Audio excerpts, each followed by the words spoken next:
let's start this. This is the Between Mask of the Tiger Part 11. Let's do a quick recap since last time. It has been a couple weeks since we played. We still have 3 active threats, the Waitley Camera, Figs Pigs, and the Spider Silk Seamstress. The Waitley Camera is pretty close to, I mean, you have a lot of clues at this point. You could make a good go at answering the question. Could probably go for getting a couple more clues too if you wish, but in any case, you've got some options there. I've already said, as a sort of out of character thing, that whenever you are ready to resolve the Waitley Camera, I need to know beforehand, because I'm going to make it a whole session of just the resolution. Figs Pigs has 1 of the 3 questions resolved, and but you did find 1 more clue. We believe related to what kind of animal Patrick believes he is. That was a line of mice skeletons on a windowsill. And then the characters made really good progress in the Spider Silk Seamstress last week. We had, I mean, the whole session was really just like a kind of walking around, exploring the Fey influences of London session. It was very good. And we have a fair number of clues on that one now, on 3 different questions, each of which can be used to resolve the threat. We still have the Mask of Glamour available. I don't know if the Mask of the Pig and the Mask of Waitley Camera doesn't have one. No. I don't know if, did Mask of the Pig get used? I don't think so. I don't think it did. And neither has the Mask of Glamour. So you actually have 2 group masks there as well, if you want to get some of these rolls bumped up. As far as the hunters go, everyone's doing okay on conditions. Ms. Sand has 2, and then Mr. Goodfellow has 1 that he can't get rid of, and Burnright has 1 that I presume you're not going to get rid of. So technically, I could get rid of it just because of my custom move, but then like it would take a little bit of finagling for me to get the condition again. Yeah. I know that Ms. Sand, you've got your custom move sorted out now too, right? I'm going to read it just to. It's not super verbose. I would want to fine tune the writing, but yeah. Okay, that's fair. Well, let's take a look. Let's see where we're at with it right now. Friends on the other side. You can see dark entities always, a shadow world overlaid over the physical. I like that. It's hard to know which is more important. Take -1 to presence, so that's interesting. Gain advantage on a roll in exchange for the condition indebted. Okay, I like that. Clear the condition indebted by spilling blood. Oh, I think it's a really good move. What would you think about changing the presence to be reason instead? Sure. I think that makes more sense fictionally. Otherwise, I think it looks great. Okay, fantastic. Any other questions before we get going? If Burnright and Mr. Goodfellow want to get Ms. Sand caught up on last week's, any drama from last week for Hargrave House, by all means, please do. I'm going to drink my coffee while you do. Well, we went out. Burnright found a book in Harlow's flats that he could not put down. It was quite an interesting read. We got attacked by like a panther thing. A court assassin that happened to be a panther. Burnright did not see any of this. Then we went to a park or something. Like it was like an indoor thing, but I'm not sure what the name of it was. We took a nap. I found I think it was a full hand in a fairy ring that had a sapphire ring on it. So 3 guesses who left that there. And I think the main thing. Also, is the quick question before we move on past it? Is the Fey Court assassin still in play? I can't recall. I think they are. Yeah. We never found him. Okay. Yeah. Okay. Yeah, I think that about that's about it. Yeah, I think it's about covers it. So yeah, I have no idea what happened during the night phase. Burnright put a ring on my hand, which is my favorite part of the session. Yeah, what was that about? Remind us what that was. It was the Ring of Solomon, and he gave it to me to give me advantage on a roll, among other things. Oh, yeah. Interesting. Okay. Well, with all that said, I do you think it's worth pointing out, Mr. Goodfellow, that you are maxed out on advancements Yep. and making steady progress on other things, but you are kind of freed up to play your character as you wish. There's nothing guiding your gameplay right now, so just worth pointing that out. Okay. Max level undeniable. Exactly. Yeah. Okay, let's do the day phase. No new threats to present because we already have 3. And so we'll do regular scenes. And so I guess we'll pick up with, we'll do the 2 returning characters first. So Burnright, what do you want to do today?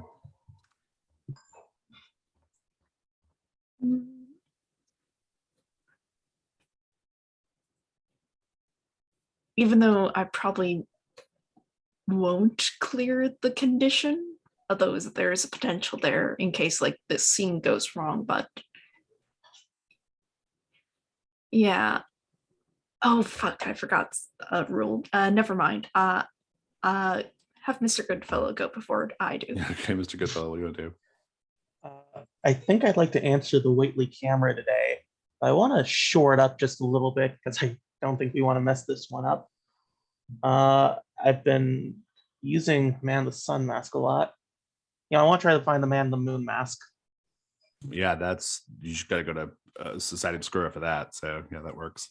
Well, so Ms. San, what do you think about today? If you want some questions, if you want some leads for different threats, just let me know. I can tell you. So we have the Coven as a servant of the mastermind. Yes. And so that's our big thing. And then the 2 active threats, we have Figs Pigs and Spider Silk Seamstress. And the Whately camera. Whately camera. I'm not going to touch the Whately camera. That's really Ben Robbins' thing. So I guess I'm wondering what leads we have.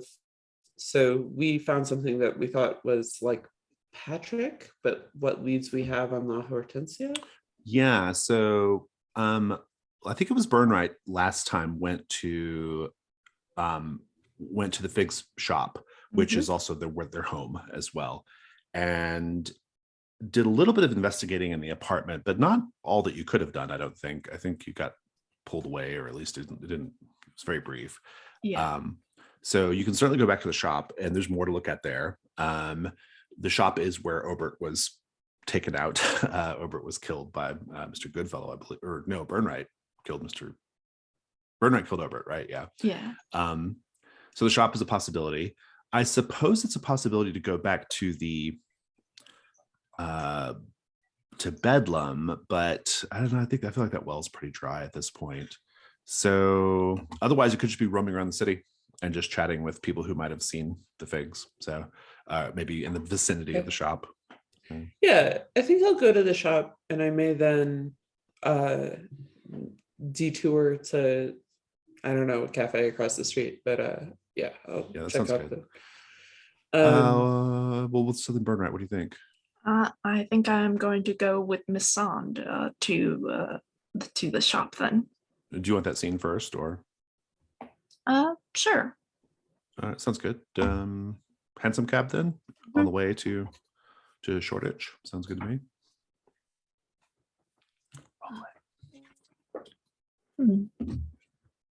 Miss Sand, it's seems that this whole business seems to be sort of building up to something, doesn't it? Yes, it does. I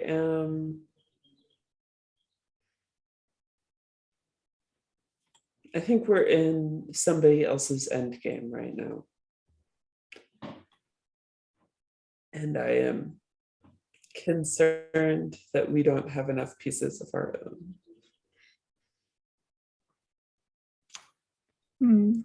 In spite of the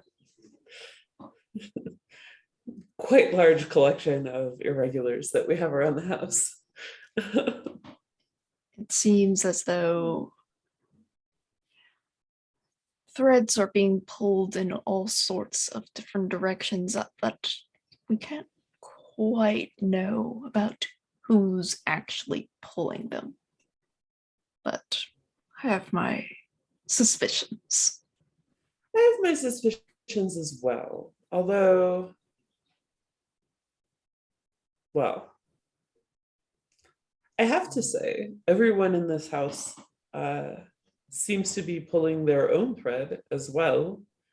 And I would say we should not discount the potential strength and power we have if we pull together for even a day. That is also true. For a moment, the cab is stalled by a traffic jam essentially up ahead. And you're just about in Shoreditch. You're pretty close to the shop. The shop sits at kind of a crossroads. You're maybe like one or two crossroads away. And when you hear calling from outside a window, or calling from outside up near a window of a building that is nearby, Miss Sand! Miss Sand! Helena Sand, can you hear me?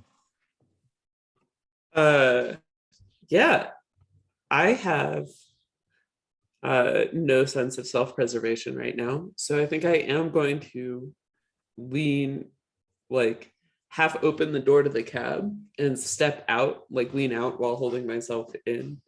And call, yeah.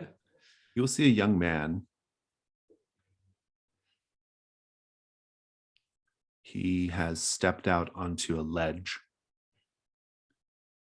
and he has a noose tied around his neck.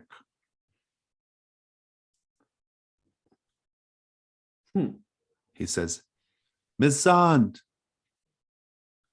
your colleagues send their greetings. You can tell he's about to jump. What do you do? Do I recognize this man? No, this is just some random person they've cursed.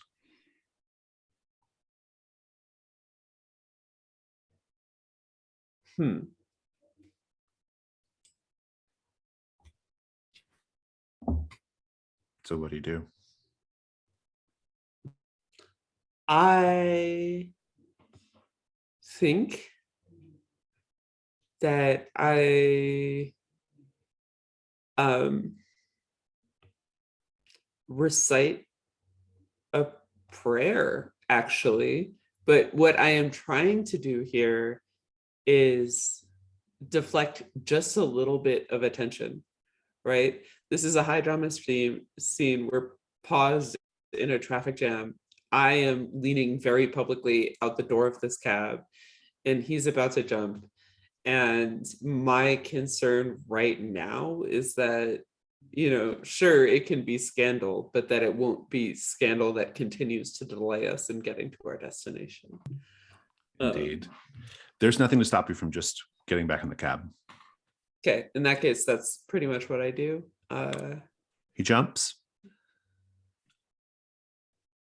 The noose is one that snaps his neck. And as soon as his neck snaps, his hands unfurl, and a spray of sapphire blue rose petals drifts down atop you on the scene. That's a mastermind clue. How do you both feel right now?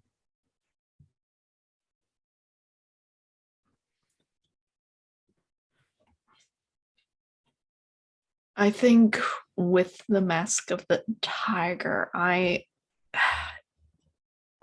think I am a bit enraptured by like the scene, the drama of it all.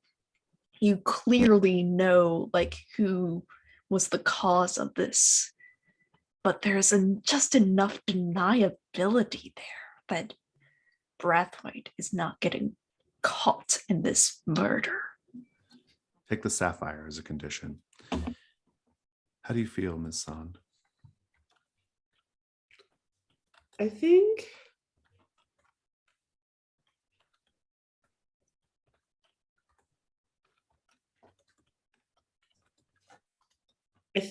I'm feeling a little bit, I would almost say resolute.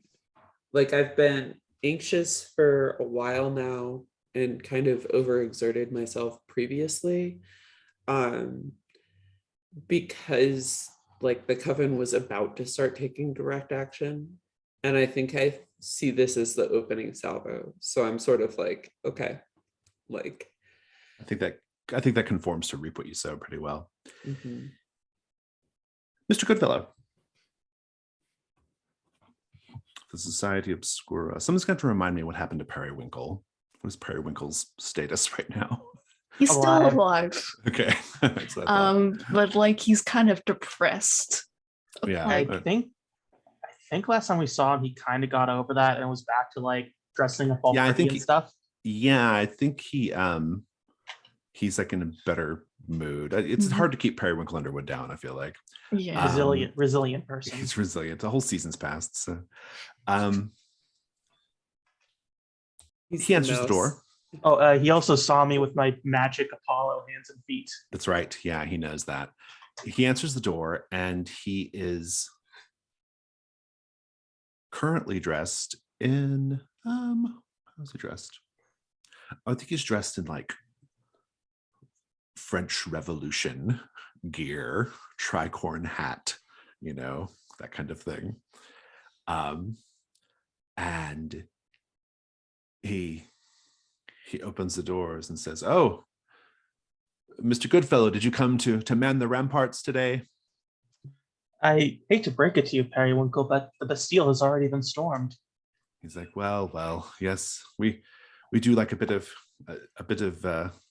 historical reenactment here at the Society Obscura. I also quite like this hat.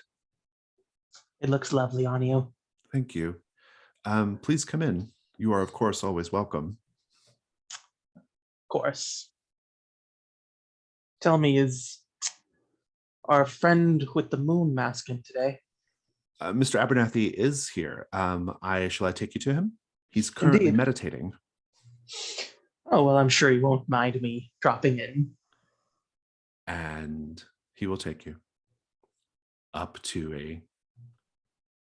a couple flights of stairs to a small sort of like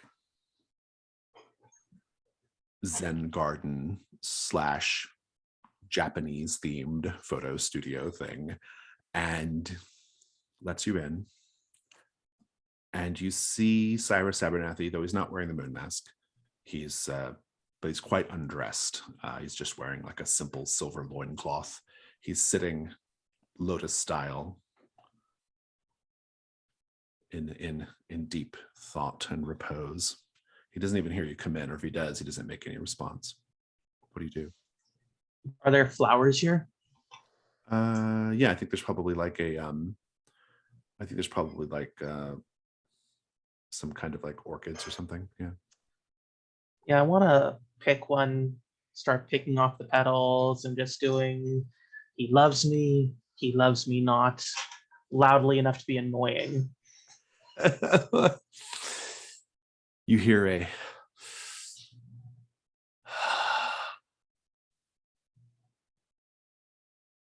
Mr. Goodfellow. How can I help you? Oh, I'm sorry. Did I disturb you? No. When I am meditating, it's almost impossible to disturb me. I am a tower of inner peace and solitude. I can see that. No, I believe this is the first time I've seen you without your little mask on. Yes, well, you've caught me in rather a state of undress, but I don't for mind. one, yes, I know that. I think we are similar in this way. I totally reject the Queen's diktats on modesty and the need to be ashamed of one's body Why feel shame? Especially when one is so beautiful, he says as he steps very close to you. Indeed, it's been a long time since I obeyed a queen, and I lean forward as well. He's a little taller than you, and he kind of like is looking down. You can kind of feel his breath on your, almost atop your head. He's quite a bit taller than you. And he says, how can I help you today, Mr. Goodfellow? How can I be of service? I lean forward a little bit and then turn my back on him and start pacing. And I say, I'm fear that there is just something I do not understand. Seems ever since this camera has come into my life, many strange things have been afoot. Such as? Well, I've seen things I have not seen in many years, encountered things I have not encountered in a similar time frame. And through all this time I've been in contact with the camera, it just occurs to me that I don't understand how you and your people came in possession of it. That feels like a good justification for the information move. Go ahead and roll with presence. All right. I'm gonna mark an item, I think. I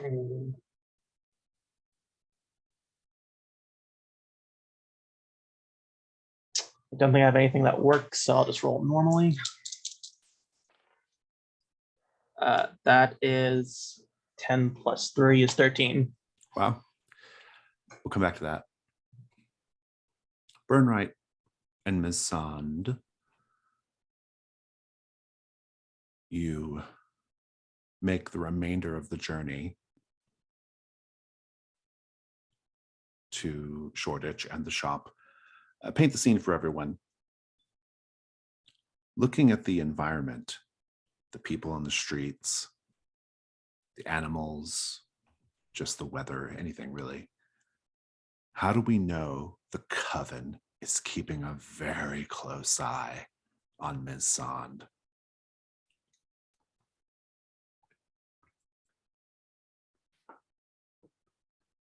I think that there is a certain level of intelligence in some animals' eyes that keep an eye on Misan, specifically like goats, small little animals that you can pick up, maybe chickens.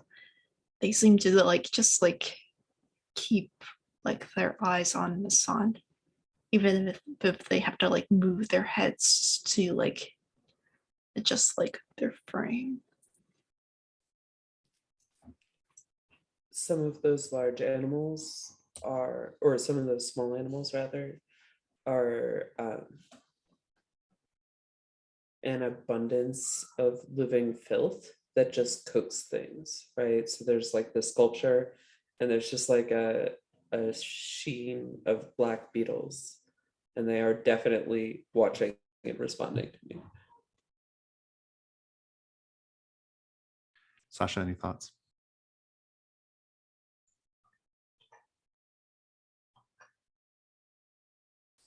What was the question again?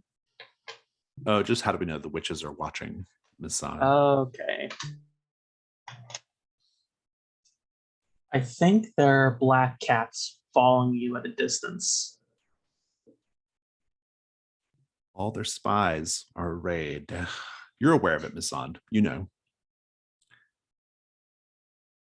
They don't need to do anything so dramatic as hexing someone to kill themselves.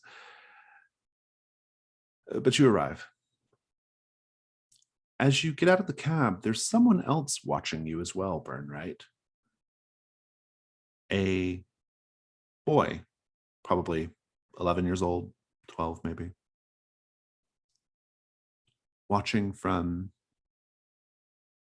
a nearby alley as you approach the shop. Clearly seems to be keeping an eye on the shop.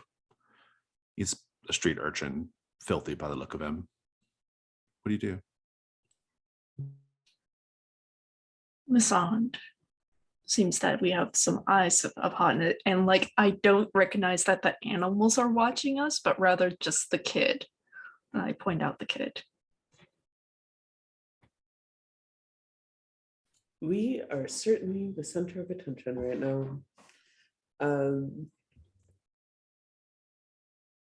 Do you want to take point on talking with the kid, or should I? I think in the past we have decided that I am not as good with the children.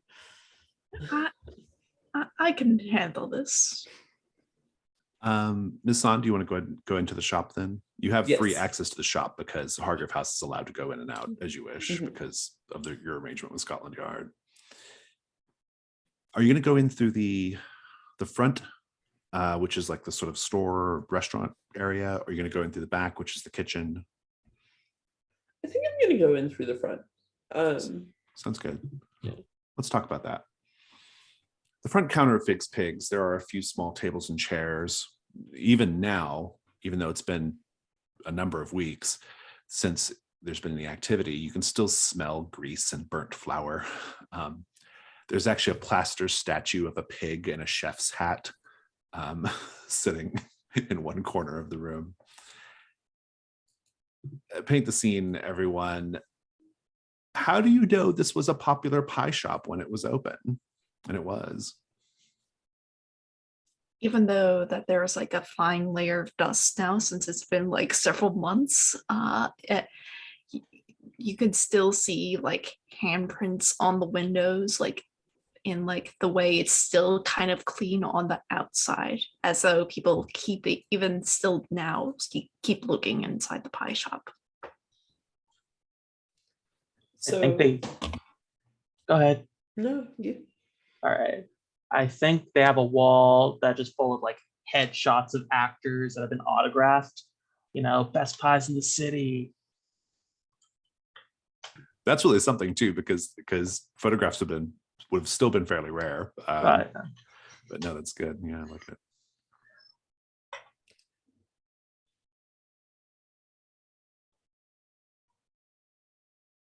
I'm glad you went first. I think they have like cordons to set up a queue. And so it's very clear that they were used to having a line literally out the door. But they have all been kind of piled to the side. So you are able to step inside, no problem. We'll just say that Scotland Yard gave you the keys to the place. So you go in, and I guess I'll remind you the layout. Towards the back is the kitchen. There's some stairs that go down to the basement. That's where Obert met his end. And then there's some stairs that go up to the apartment, but you can search anywhere you wish. So what do you do? I think I'm going to take the stairs up to the apartment. Sounds good. Let's check in with Burnright and this boy.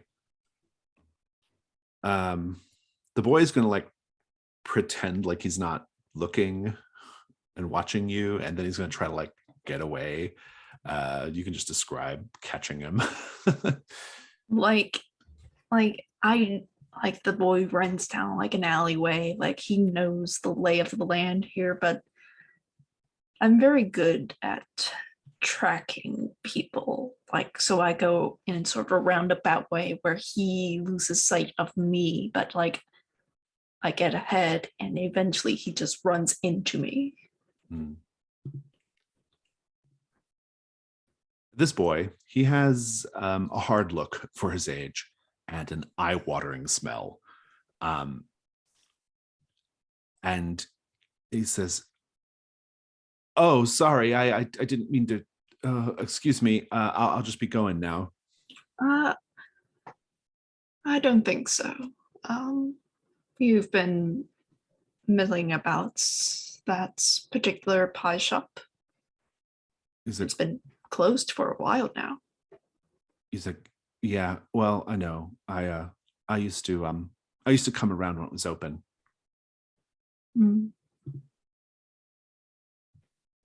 They were nice, that family, the Figs. That's I don't believe none of them rumors. What rumors? Them rumors that they put people in them pies. Oh. And who's been saying that? And what if they did put people in the pies? Who's to say those people didn't deserve to be put in pies? Did they ever think of that? And I get on his level. As far as I'm aware, the only people that truly know about these rumors is 1, Hargrave House, and 2, the Figs, and anyone that they're close to. So, how do you know about the pies? Make the information move with, I think it's probably presence. Yeah. Even though Miss Sand is like better at presents. Okay, that's not bad. That is a 7. All right, we'll come back to that. I'm going to go back to Miss Sand, actually, and then we'll go to Mr. Goodfellow. So, Miss Sand, you go upstairs. We talked about last time all the ways that it's obvious the family is a loving family. I'm not going to pose that question again, except to say that upstairs, it is, their upstairs flat. You know, there are rooms with comfortable beds, very delicate, well-kept wallpaper. There's still a faint smell of lemon and mint. They were very clearly, they give the appearance of a normal, loving family just from their effects. You might see the windowsill with the mice skeletons on it, which is a clue that Burnright found before. So what do you do? I think I'm looking for some part of the apartment where the Hortensia obviously would spend time. Yeah. And so I'm probably going to look, even though it's above their pie shop, like still in the kitchen and definitely like in the closet area. Yeah, you can be looking around. Just do a information move with reason.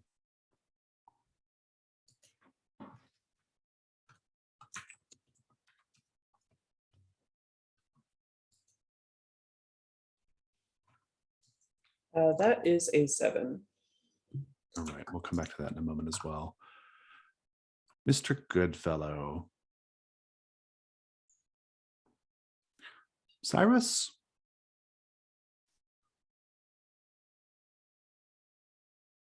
Walks up to you and says, Mr. Goodfellow, I'm, of course, very happy to answer your questions about the camera. I do hope that you are taking excellent care of it. But first, your cravat seems a bit tight, wouldn't you say? I imagine him kind of reaching out to it. He is.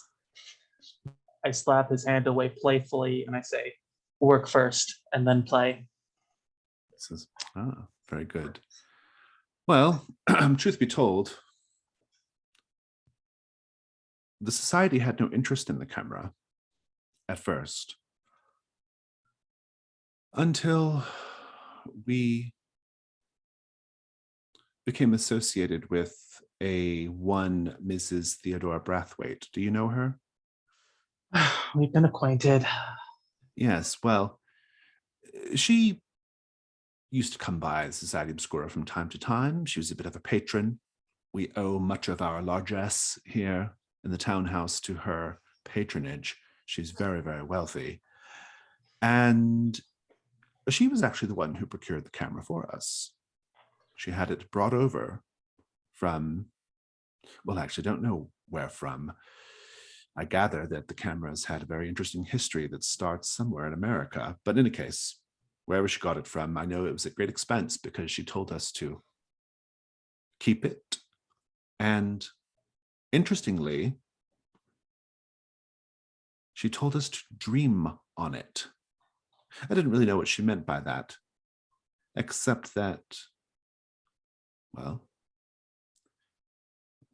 my wife and I are very open to different sorts of spiritual experiences. And so we began taking particular herbal decoctions that would allow us to dream more vividly. And that is when we began to see and feel the camera ourselves. That is both out of character. That's just Jason talking now. That is both Clue and Mastermind Clue. Mhm. Clue being they have like some sort of like thing that allows them to dream, and the dreams are how they were able to make contact with the camera. Mastermind Clue being that Theodora saw the camera to them originally. Interesting. Very interesting. She simply gave it to you, no other instructions beyond the dreaming? One got the impression that she was trying to understand better how the camera was supposed to have worked. And I think now, looking back on it, she was probably using us as, well, guinea pigs. Was she present at the disappearance of poor Miss Levy? No, I gather that Mrs. Brathwaite lost interest in both the camera and us after a time. Oh, small mercies, I suppose. Well, small mercies perhaps, but I certainly do miss the generous allowance we were given when she was involved. I have very, very expensive tastes. And speaking of my tastes, how about that cravat? Ah, my dear Mr. Abernathy, the best things in life are free. Indeed. I think that's a good place to fade It out. feels like a good place to fade out. Yeah, indeed it does. Let's take 5. Got it. Okay. Let's start with Burnright.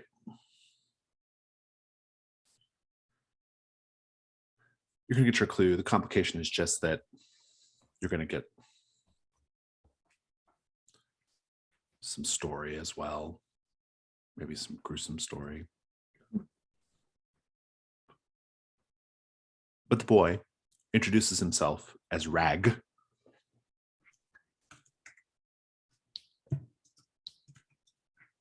Just Rag. Mm. And he says, I like the Figs. They were very nice to me. Mrs. Fig was the nicest, but I liked Patrick well enough too. I'm the only person that Patrick actually spoke to like a person, you know. I didn't care much for Obert. He had some very, very strange things to say about God. And I may be a boy from the streets, but I still know what's right and wrong. And his thoughts on God, they were wrong. Mm. Mr. Fig was nice enough, but he was always so busy.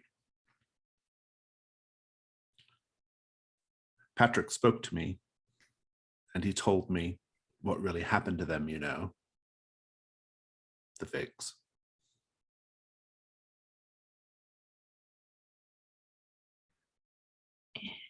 And what did happen? Well, when Patrick and Obert were little, when they lived up north, I mean up north, not like North London, they got trapped in a mine. Hortensia and the boys got trapped in a mine. And apparently, in order to keep the boys alive, she let them eat her arm. That's why she's only got one arm. You know she's only got one arm, right? Mm-hmm. Well, Patrick says things have never been the same since.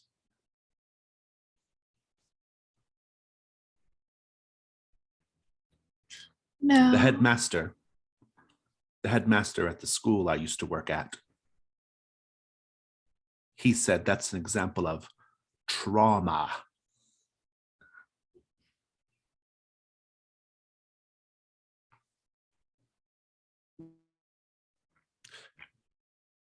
That's not even your clue. Yeah. He says, but, well, and then he reaches for his pocket and he pulls out a rosary. Somewhat unusual in London, but not entirely. He says, Patrick gave this to me. That's your clue. Okay. Patrick gave Rag the gift of a rosary.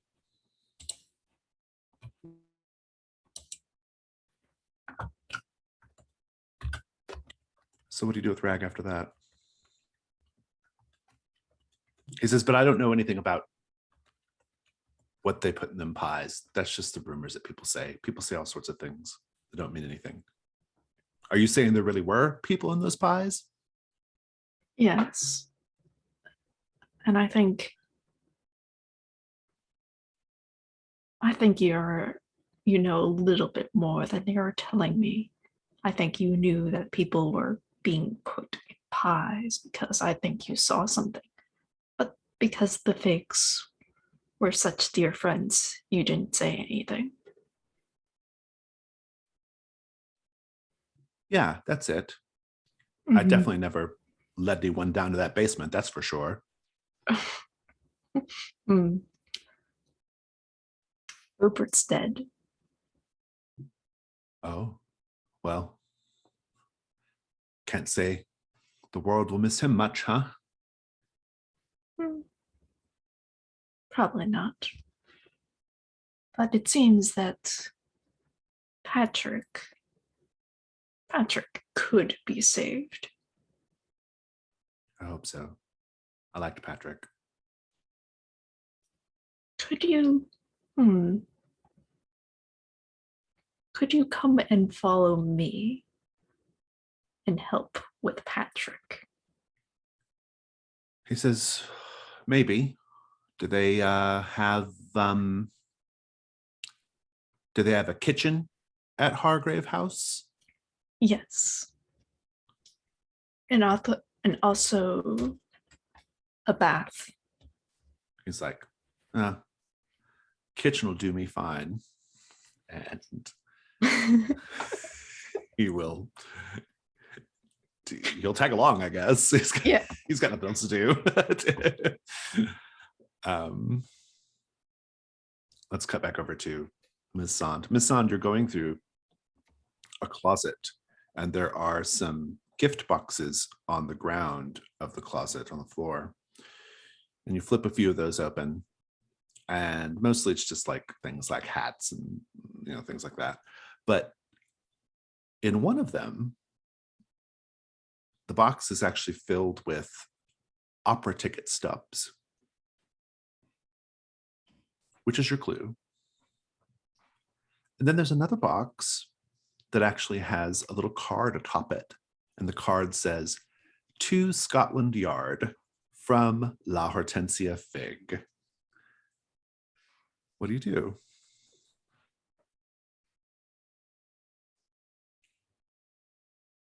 I am going to read the card and just pick it up and read it.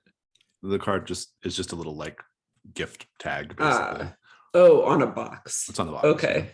Then I'm going to open the box. When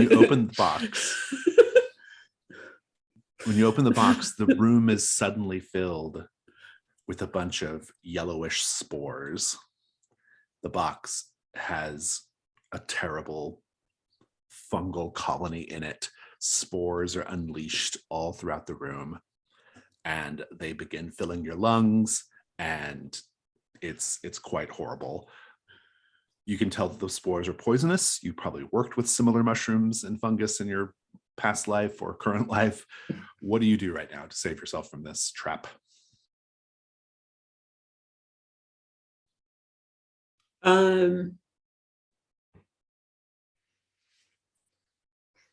I think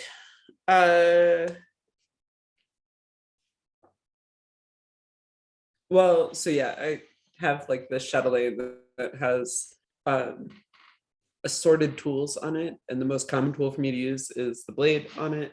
But yeah, I think I'm going to take the blade and the lighter and attempt to invoke fire into the air that will burn away the spores. I love it. Including potentially the ones in my lungs. Yeah, no, I think it's great. That works. Sounds good. Let's talk about day move. What are you afraid is going to happen if you fail? I guess right now, what I'm afraid is going to happen if I fail is really just that I will die foolishly in this room, choked to death by spores, instead of in the fight that I know is coming.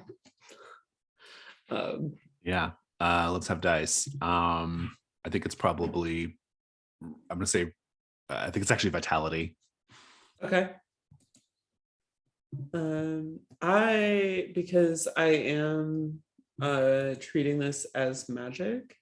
Okay. I'm yeah. gonna call on my new move to gain advantage. Oh, fabulous. Yeah, you can see dark entities. Yeah, that's great. So as I long will as you take take the indebted. condition. Yeah. Yep. And then Roll advantage.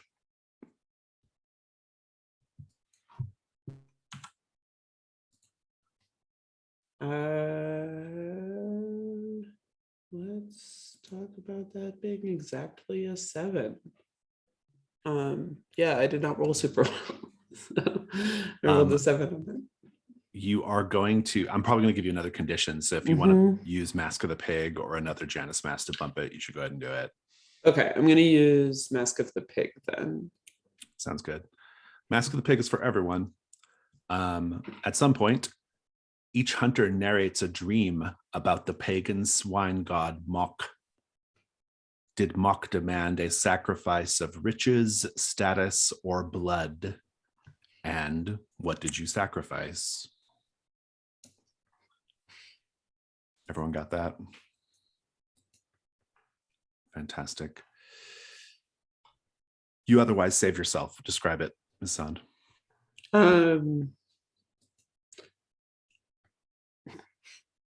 I know this is a modern reference, but I imagine the interaction of the little like magnesium lighter that I have on my chatelaine with the air is just like a hairspray to a lighter. Like I think it just, there's a little spark that spreads through the air, like essentially bouncing spore to spore, but the effect is because of how fast it's moving, that the whole room lights up and is much, much warmer. And I think, yeah, I'm left standing a little singed. I think, when I step outside, Burnright is going to notice that the ends of my hair are singed. Burnright, you might even notice the flash of flame from the street, right? I mean, you might see it. Rag might even be like, did you see that? You're not going towards it. And like I'm gonna pull like Rag. I don't think he was going to. I'm just like, nope, we're not going towards it. Just walking away. Indeed.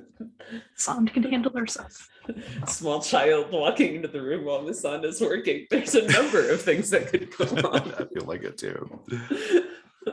Let's check in with Mr. Goodfellow. Mr. Goodfellow, post meditation.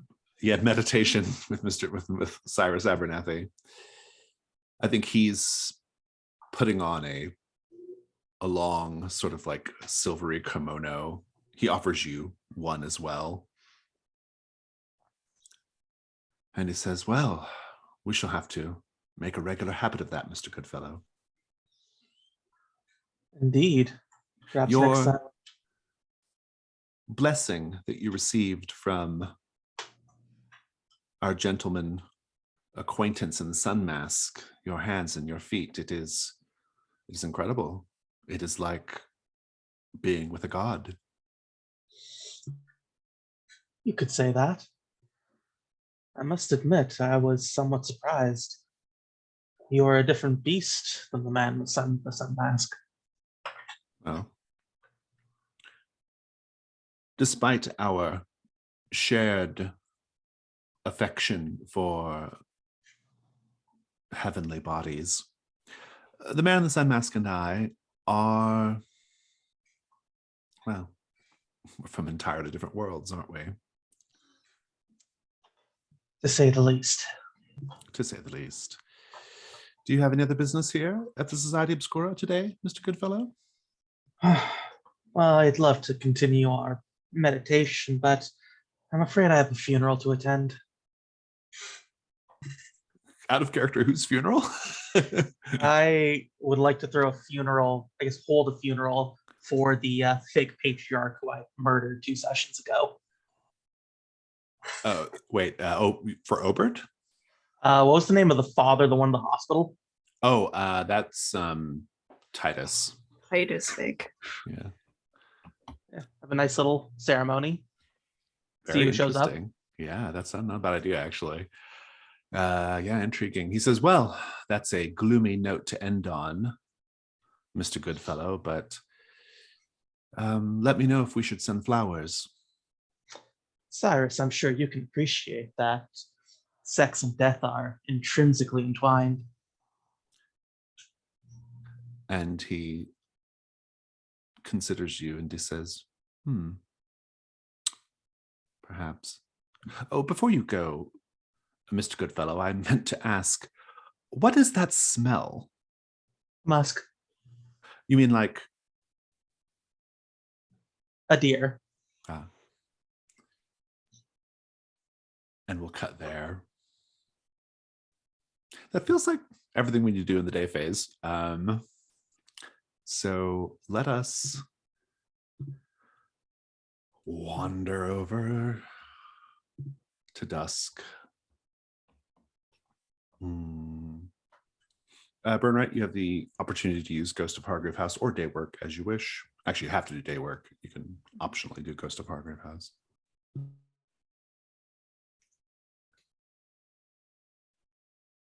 I think for day work, like instead of like cleaning up Hargrave House, I clean up Rag because I think I bring Rag home at some point.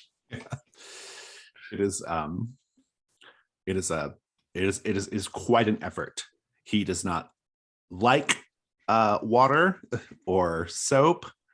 That is not the sort of thing he thinks he thinks you're actually like going to make him, you're going to make him sick, and you're going to allow demons. You're washing away his protection from demons. And it's a great big mess. In fact, Mr. Goodfellow and Ms. Sand will probably arrive in the middle of you doing this from whatever they spent the rest of the day doing. And so yeah, this is going to be a very odd personal quarters item, but okay. Could take I? Rag. I'm going to take Rag as you can a take person. Rag. Yeah, that's fine.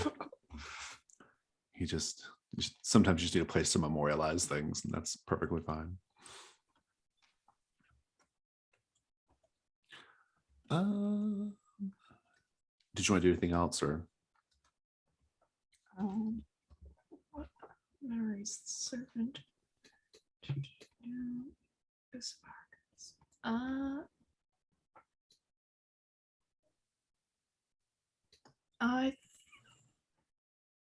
I think I'm going to give Mr. Goodfellow. No, I'm going to give Miss Sand the opera's ticket stubs. Are there other opera ticket stubs? Yes, there's more opera. Too many opera ticket stubs. I believe I took them off Titus's dead body, or at least his personal effects. That should have been a clue, I think. You can still have it. Off. Yeah, it was off taketh, so I think it would have been an item. Oh yeah. Okay. Well, how about this? I'll just give you another. You can keep the opera ticket stubs clue, but I'll give you another clue that you found as well, Ms. Sand, for Figs Pigs.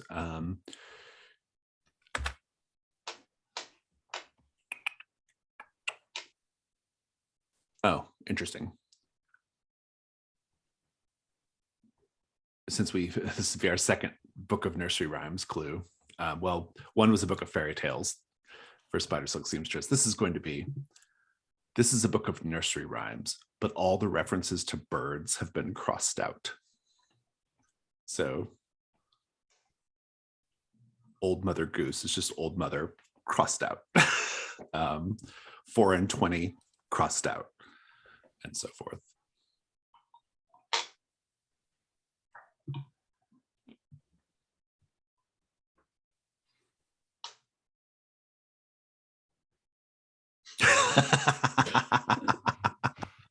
I think we have to share that with the video, people watching the video. Mags put their bird truthers.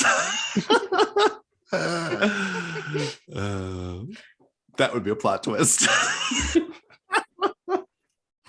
Okay. Sounds good. Let's keep going. So desk phase. Let's talk about Hargrave House. In particular, let's talk about the gardens. Being in the gardens of Hargrave House is like being totally disconnected from the stink and grime of London. Is that reassuring to you, or does it make you feel uncomfortable, and why? I think it's very reassuring to Robin. Having places, you know, where the grime of the city doesn't reach, and just feeling like, you know, the way things used to be. It's nostalgic for him.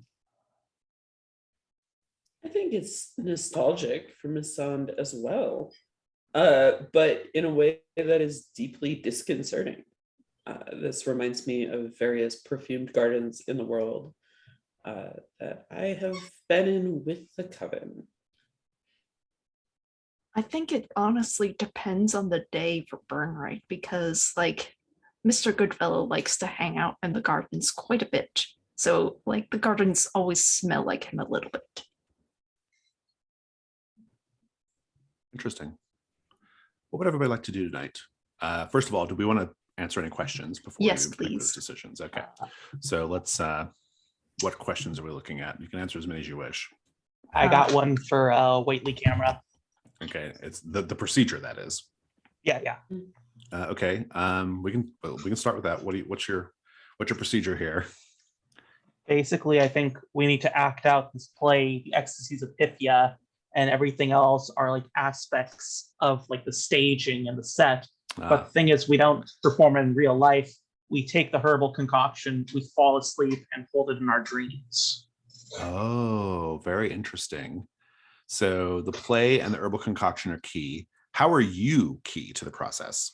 Because you are you're a clue. Obviously, I have the starring role as doomed Achilles. Very good. And otherwise, the gold door, the albino peacock, this is dream imagery associated with the play, probably the orrery, that all makes sense. Yep. What's the specific thing with the veils that happens in the play? I think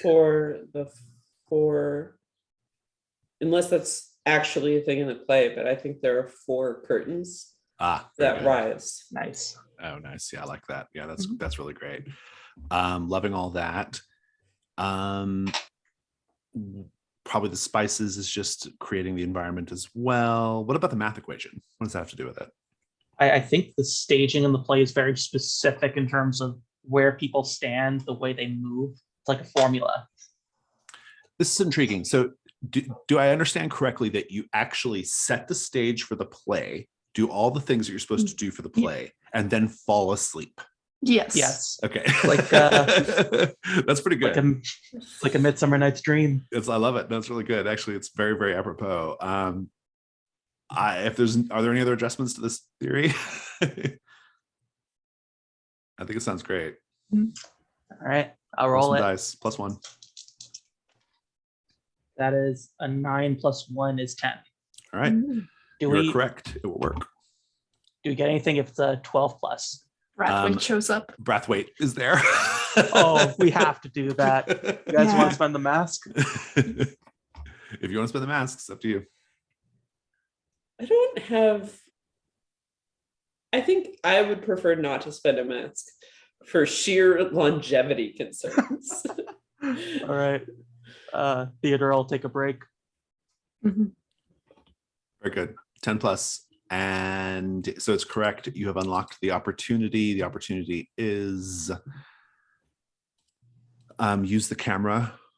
Or no, you can do, it actually unlocks two opportunities. You can either reverse the process and bring Penelope Levy back, thereby resolving the threat, or use the camera to transport yourself to the fragrant void and make contact with the entity there, gain the move Void Walker. I will tell you, if you want to do the first option to resolve the threat, that won't require a whole session. You can do that right now.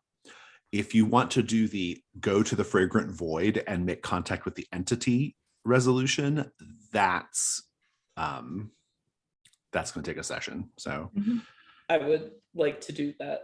okay. that's what I recommend, but it's up to you. You don't have to. Yeah. Yeah, we're going to the fragrant void soon. Sounds good. Love all that. And so yeah, that is done. That is sorted and ready to go. We'll set that up for next time. Do you want to answer any other questions? Anything with the figs or? Yeah, I would like to answer the Patrick Fig one. Okay. What kind of animal do you think Patrick Fig is? Patrick Fig is a cat. Okay. First with the My Skeletons in the Row. The second is the book of nursery rhymes that have all the birds references. crossed out. Yeah. And the third one is going to be a little bit odd because like I have to add a detail because the rosary is actually of a particular saint, Francis of Assisi, who is associated with domestic animals, typically with dogs, but also like people do blessings of Assisi on their cats and whatnot to protect them. And that's why Patrick had that rosary.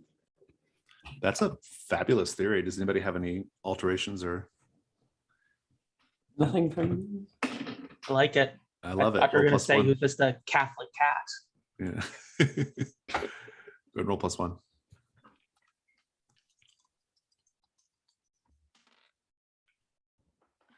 God. Oof, that is a 7. Okay. Correct. But catching Patrick will be trickier than perhaps originally anticipated. And that's why Rag comes in. Yeah, there you go. Yes. Fantastic. Any other questions you want to solve or deal with? All good. Okay. Sounds great. Well, now with all that said, Burnright, what do you want to do tonight? I would like to go capture Patrick Fig. Using Rag as bait. Using Rag as bait. Very good. Mr. Goodfellow, you having your funeral? Yeah. Chaotic. What do you think of combining, saying we use the funeral as a trap for Patrick? And possibly La Hortensia, right? You might get Yeah. both, or at least you can't capture her until you answer the question, but you could at least get some more clues or something. If we capture Patrick, I think La Hortensia will come along. Yeah. Well, she'd escape, but I do like the could issue. also. You could attempt her question.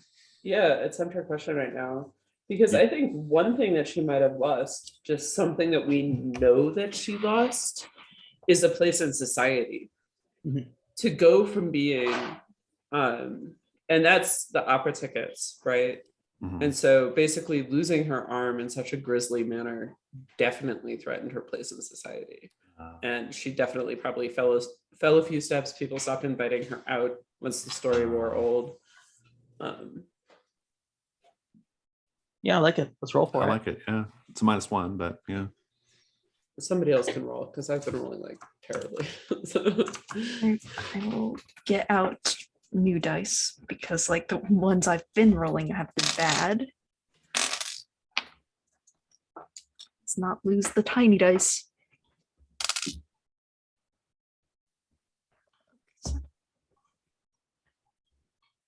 Yeah, that's a 6 total. Unless you're all gonna mark Janus Mask, it is wrong. I'm okay with it. I'm okay either way. I think it's up to Mags then. Mags, are you marking Janus Mask or no? I'm okay either way, I guess. I already declined marking a different one. I will. You've got some Mask of the Future to spend, so it's not the end of the world, Yeah. I guess. I will not actually die making it so that this is the correct answer to the question. So you're gonna mark Janus Mask then? Yeah. Okay. Yeah. Okay. All right, everyone, mark past or future, your choice. And that's a 7. And so correct. Yeah, I think basically the figs are they're gonna fight you, but you will have your shot with this funeral. I think it's a really interesting idea. So Mr. Goodfellow, where is the funeral going to take place? What's the deal going to be before let's just like figure that out before we continue. I think we hold it at the Opera House with some actors, maybe from the dance studio, enacting a little play based on the figs. You know, like or whatchamacallit, like a Sweeney Todd sort of deal. Or Interesting.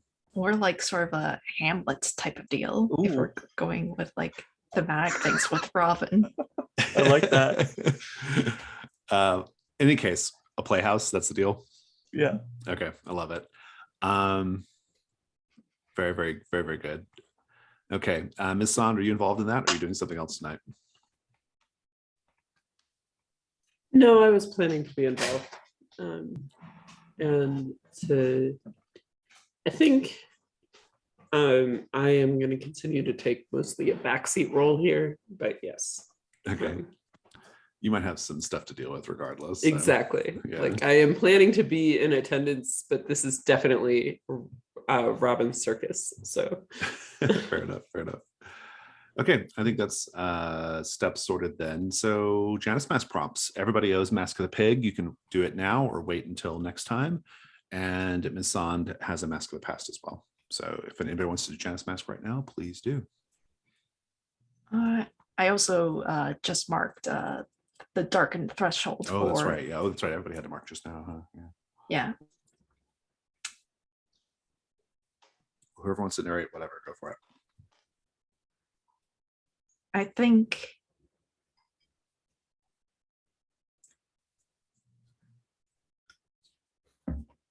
we see a scene in Hargrave House in which like we see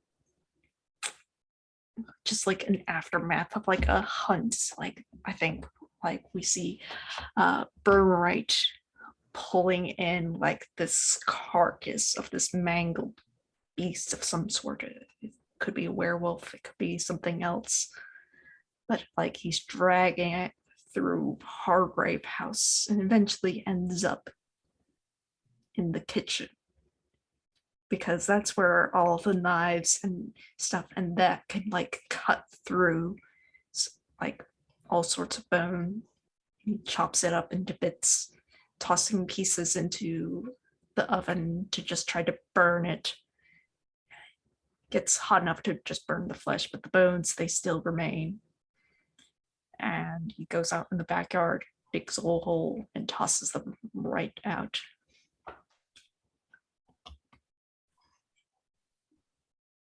Nice.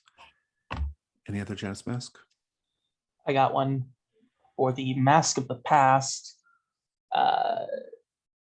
Narrate a flashback to what a scene when the artists destroyed themselves because of your rejection. How did the masterwork change in order to reflect your indifference? And as a reminder, the last one was me cheating on and then breaking up with William Shakespeare. So I think this takes place maybe a few hours later. Will has been drinking heavily. He's like wandering in the middle of the Globe Theater, reciting his own plays to himself, tearfully. He shatters the alcohol against the wooden stage and throws a lamp onto it and watches from outside weeping as the globe bursts of flame. And I think that very same night, the masterwork, which at this point was very nice, very beautiful, also burst into flame. Very interesting. Thank you. Any other Janus Mask? So, Mask of the Pig, I think this is actually, the first time Mock appeared to me was while I was still very young. And I think he appeared to me and the leader of the coven at the same time. We were asleep and dreaming. And as everything else in my life, he demanded blood. And I was reluctant. He is not someone that I venerate. And so I was unwilling to share in that sacrifice. But the leader of the coven was positively, who I named, but I cannot remember her name. I'm sorry. But was positively excited to have received such a purposeful visit. And I think that she chose from among her followers a somewhat willing sacrifice, and killed them on an altar that she erected the next day. And I think that was one crack in our relationship that happened early on. And then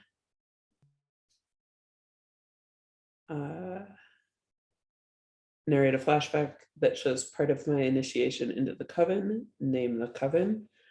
Is the coven named the Society of Dreamers? Is that just what we have been using? They were calling themselves the Fellowship of Dreamers, just as a okay. cover. Yeah. Okay. In that case, I'm going to take a minute because I need to come up with a name that maybe I will remember this time. You can just do the thing during the dawn phase if you want. Okay. Any other Janus Mask? I would like to do the Mask of the Pig. Okay. What does Mock demand? Mock. This is a while ago. This is, in terms of timelines, probably a week before Burnright ever met Mr. Goodfellow. Mock comes into him to sleep. Oh, you desire so much. You desire purpose. You're a little lost. Piglets, all alone now. All you have is a name. Give part of it. Become less of a person. Give up any sort of status and ambition, and you shall have your greatest wish fulfilled. And Burnright becomes Burnright. He has no first name, or at least he's not allowed to say it anymore.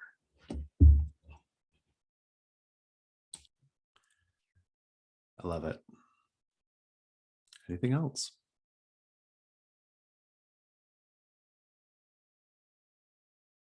Very well. The unseen. Tonight's unseen is going to be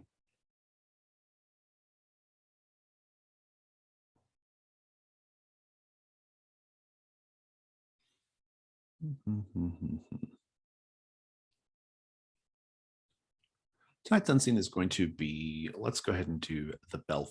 No, let's do the Prison Hulk at Woolwich. That is row 2 all the way at the end. Moored near the industrial town of Woolwich are a number of hollowed out old warships that serve as temporary prisons for convicts set to be transferred to Australia and other penal colonies. One of these prison hulks is the HMS Bellerophon, now called Captivity. A too young cook is walking above and below deck, passing out the evening's portion of hard biscuits and pea soup. Paint the scenes for everyone. Sasha is going to be prompt 2. Mags is prompt 3, and Chaotic is prompt 4. Let's take a 5-minute break. We'll come back and have a fig funeral.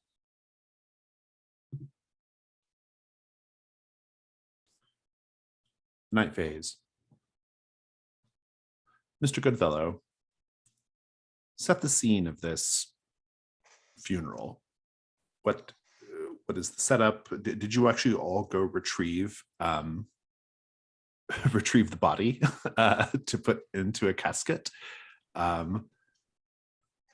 I feel like it's not the first time Burnright has stolen a corpse. I feel like probably not. No. But Yeah. yeah, and we are. But yeah, Yeah, just we're kind of also- set the stage for us.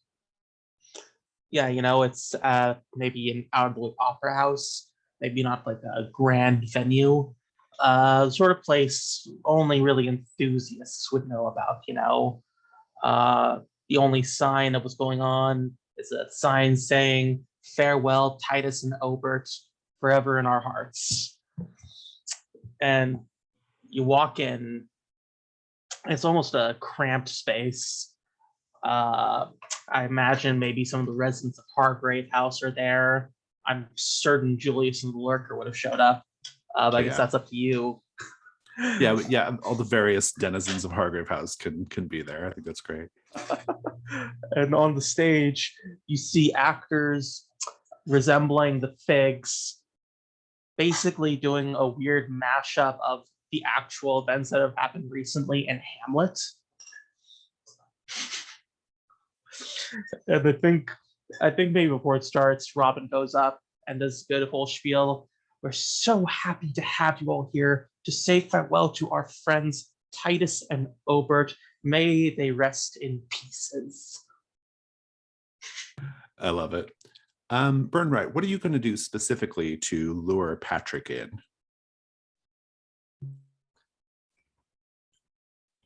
Like, because obviously that I found Rag still hanging about like at that place, and like he seems to know like what the Figs were doing. I think he still has some contact with them. So I just say to like Rag, like I write out a note, because like even though Patrick is an animal, he still is a person. So it's more or less like, or at least La Hortensia could read it. Oh my goodness, there's a doggy. I thought you were talking about Patrick. I was like, I thought he was a cat. No, No, there's. I see now. And so like Rye could just like put like a note somewhere that the Figs would find it. I like it. Ms. Sand, I think that if anyone's going to be drawn to this, it's probably La Hortensia, right? And so as long as there's any kind of like public facing information about this little funeral, La Hortensia will be stalking around in attendance. I do wonder what changes you might have made to the venue, though, that might attract a woman who is trying to regain her place in society. I think some of it is the choice of venue, that we are doing this in a theater, right? I also think that we, like, because of what we have been doing for the last several weeks as a Hargrave House, I think a lot of where the word went out was among like the ballet dancers and the theater scene. And so certainly if she still attends the opera, like that's probably where she heard of it. I think though, as with any Hargrave House event, there's a curious mixture of class here. We have people like Rag, but then we also have, you know, regardless of if Theodora shows up, we have people of Theodora's class, right? We definitely have a lot of the kind of landed gentry around. And so I think while we still have a reputation for being weird, I think that it's potentially the kind of weird where people will overlook her deformity in favor of her experience and social graces. Indeed. Let us now go to HMS Captivity.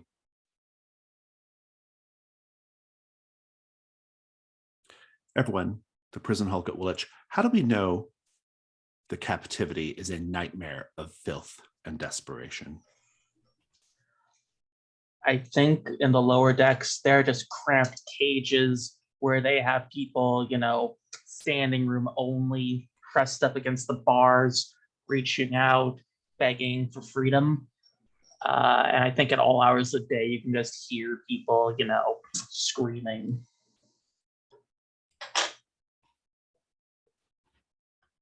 I think every so often they try to bring cats on board, but honestly, the people are better at catching rats than the cats are.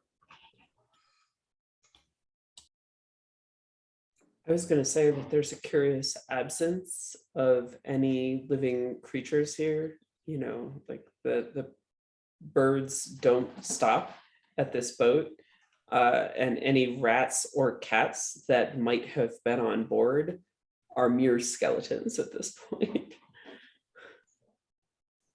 Indeed, indeed. Burnright, you'll be aware of Patrick in the vicinity of the theater.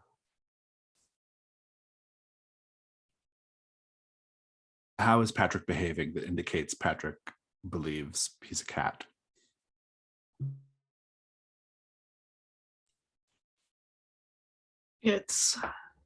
He's crawling on all fours, prowling, each like hand forward very carefully, trying to like not leave any sort of trail in the ground like you see in those cats walking across the desert. And eyes are very alert, watching every moment. So what are you going to do to draw him in? Or to catch him? Or are you going to destroy him? I think I have Rag with me. And I know cats have a particular attitude. They're aloof a lot of times, but they like certain people. And Rag is this certain person. So just to have Rag nearby and to like have an imposing aura around me onto Rag, I think that could draw out the protective nature of Patrick. But I want to capture Patrick. You can make the night move with Rag, if you want to mark Rag and get advantage. Mm-hmm. What are you afraid is going to happen if you fail? I'm afraid that Patrick will get away and like is far too skittish to capture. I think it's worse than that. He will hurt Rag in the escape. You can pick up dice and roll with presence. I'm marking Rag as advantage because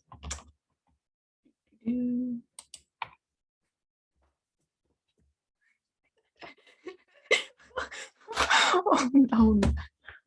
For the video, Mags just put Tiger Man pursues Catboy.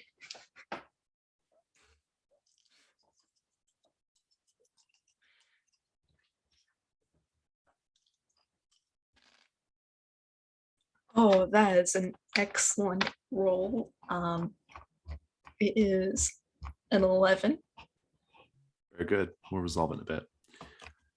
Mr. Goodfellow, Julius comes up to you and says, well, this is a very, very interesting gathering, Mr. Goodfellow. I certainly didn't have any other plans tonight. I definitely wanted to be here in this out-of-the-way theater with no audience, holding a funeral for someone, two people apparently, I couldn't possibly care less about. I'm not talking to you. I'm cross. Oh, you're cross, are you? Is that a vampire joke? You upset me yesterday, Julius.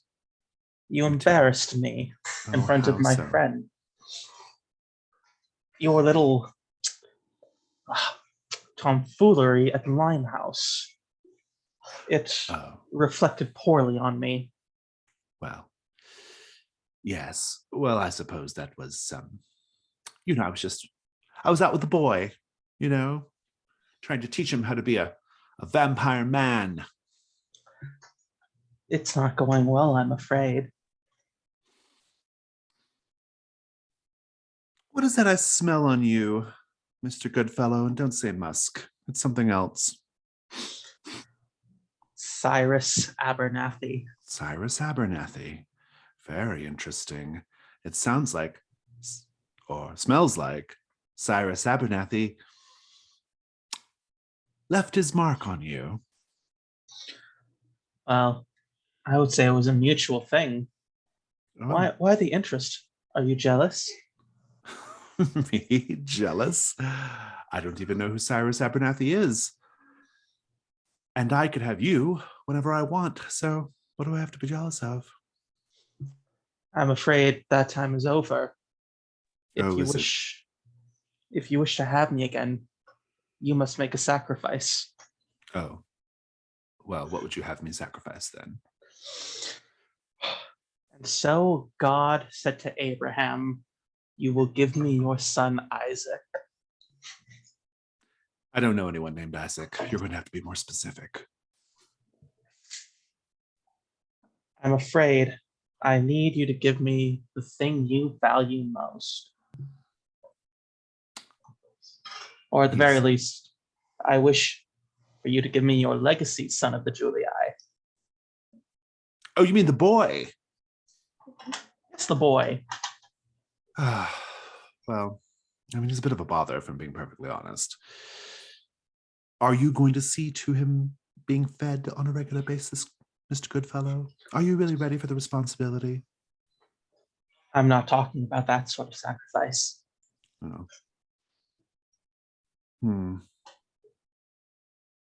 And he leans casually up against the coffin and says, well, perhaps you could give me some more details, Mr. Goodfellow.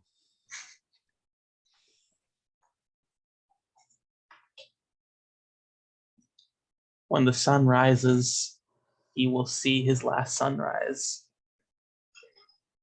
Oh. He shudders. Nisant, this gathering is happening. I think the Patrick situation is out in the alley, so no one's aware of that. No sign of La Hortensia yet. However, a messenger pokes his head in to the lobby area of the little theater where we'll say you're at. And the messenger, he's holding a great big flower arrangement, like the kind you normally put on top of a coffin at a funeral.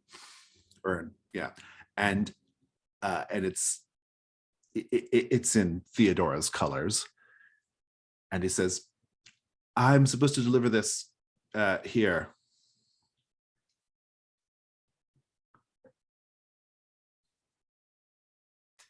Thank you very much. I think, yes, Well, definitely, I think that an arrangement this grand should have pride of place. If you would like to put it on the coffin, you absolutely may. Otherwise, says- I will take it myself. He's like, no, I can do it. It's fine. This is a very strange place to have a funeral. Oh, here, there's a card. And he hands you the card. Thank you. The card says, Obert, so sad we never got a chance to work together. T. Brathwaite. And Mr. Goodfellow, you see the telegram person coming down the aisle of the seats towards the stage where the coffin is with this big flower arrangement. What do you do?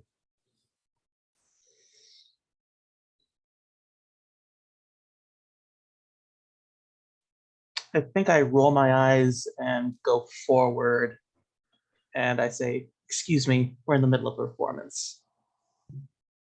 Says, well, I was told to deliver this. I think it's supposed to go on top of that coffin. I step around and I say, remember, this isn't just a performance. It is also a funeral, and these are flowers for someone to pay their respect. Just make sure that there's nothing that explodes or catches on fire in it. Okay, you and I both know that for something to explode or catch on fire, it doesn't need any mechanism or accelerant. We have seen that time and time again. I am not a pyroologist, Mrs. Zond. I am not an expert in matters of propulsion or explosions. Yes, but you have seen fire start since before there were machines that started fire. You and I both know this. Also, Julius, and I look around behind him. If you want to blow this popsicle stand and go hunting, I wouldn't mind joining you. I know blow this popsicle stand is way too modern of a reference for my character to actually have said that. Right, yeah. That's okay. He says, well, no, I'm invested now. But I do think that someone here, and then he points at one of the boxes, looking down at the stage. There's someone here who is just as interested in the show as we are pretending not to be.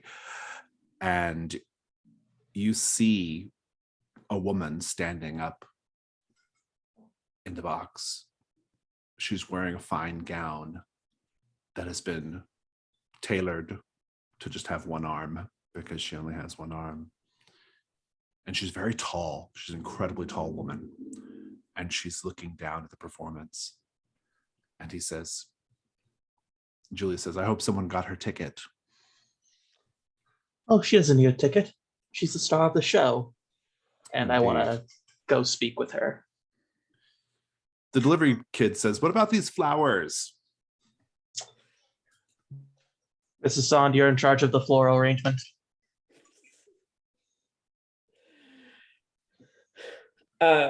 I gesture at the coffin and I say, please just put them there. I am going to go watch the fireworks. Back at captivity. Sasha, please narrate a scene in which we see the convicts at leisure.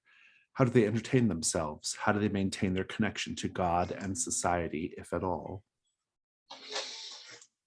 Well, I think at night, when it's cooler, a little more relaxed, the guards, they're sort of on a skeleton shift. The prisoners get quiet and they just sing church hymns in small circles.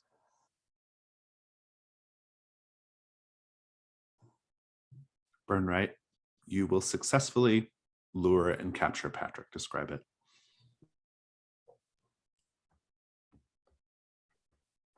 I think even though my presence is looming over Rag, as Patrick comes forward and is ready to pounce, I think Rag himself just sees that and says, Patrick, please and like runs towards Patrick's and just hugs him. It's a sweet and endearing moment. And I just circle around, getting closer. And I put my hands on Patrick's shoulder and I just say, it's over. Good. That portion of the threat is resolved.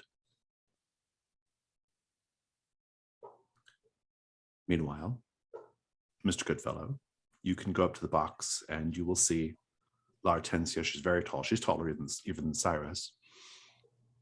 And she turns and says, I know you don't actually have either my husband or my son in that box. On the contrary, Madame, they're both down there, enjoying their final rest. Are they? And so I suppose you consider this to be just a joke. Hmm? The death of my beloved husband and son. No, I take such rituals deathly seriously.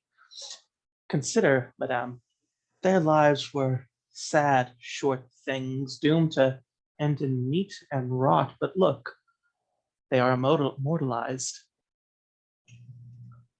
Are they? Tell me, sir, what is that smell? Musk and or Cyrus Abernathy. No, it's not. It's kerosene. And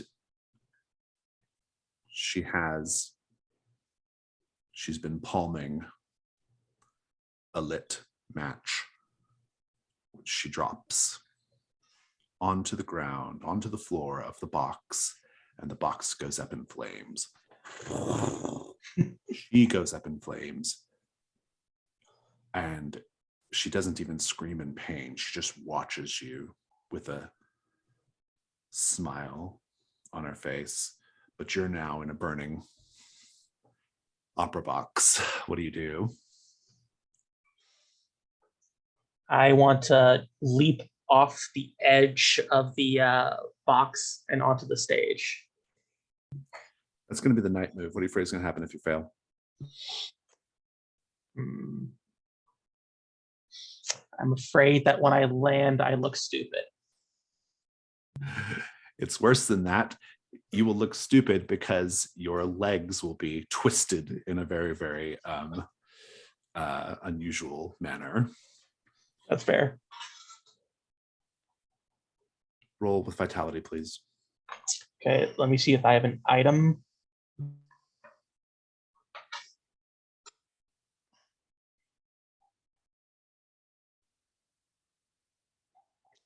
Yeah, I want to mark the sapphire handkerchief to say I use it to tamp down some flames on the edge of the opera box as I vault over it. I like it. I'm into that. Go ahead and mark it and roll with vitality. Okay, that is a 10. If I were to mark a mask, would I get a mastermind clue? You don't actually need it because the flower arrangement is your last mastermind clue. Oh, okay. Then I will take 10. Yeah, 15 is the max.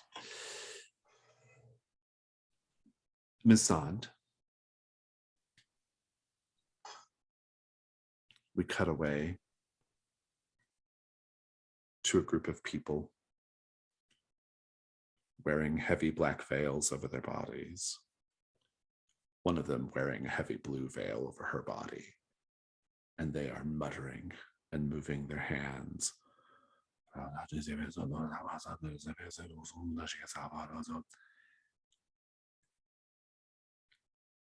As the flowers are laid atop the coffin, they begin to stretch like a spider web over the coffin. They stretch and wrap around it, and they begin to glow faintly. And they practically fuse with the wood and the lid of the coffin flies off, explodes off. The force is so strong that it kills the messenger boy. Julius says, about that coffee date, Miss Sand. This feels like the party's getting a little out of hand.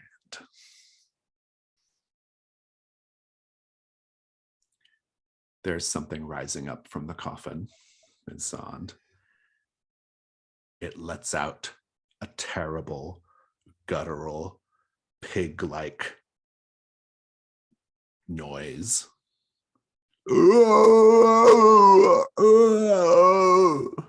Pig and man.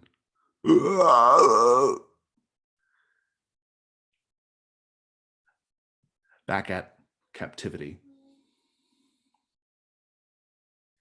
Mags, please narrate a scene in which we see a convict being punished by a ship's officer. What did the convict do? How is the punishment being carried out?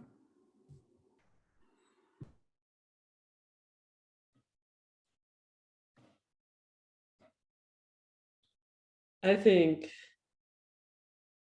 the convict has their arm strapped down to a heavy wood table, and the ship's officer is casually talking to them while sharpening a cleaver.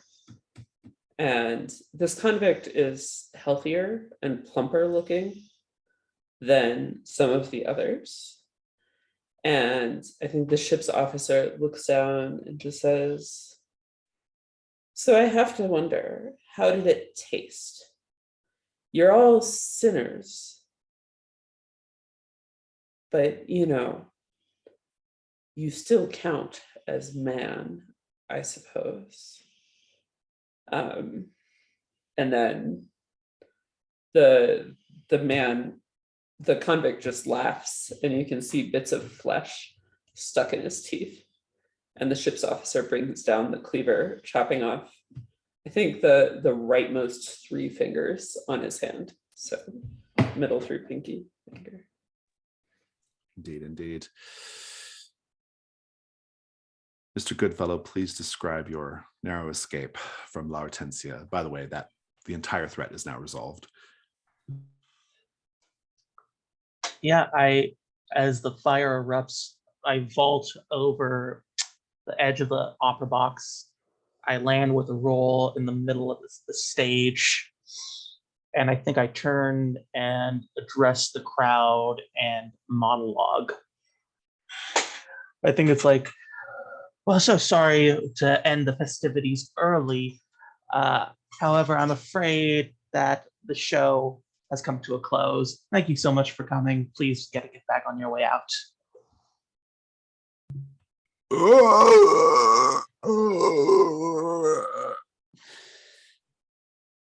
The creature rising up out of the coffin, unfolding itself out of the coffin, is a fusion of limbs and a pig head. It has Obert's cleaver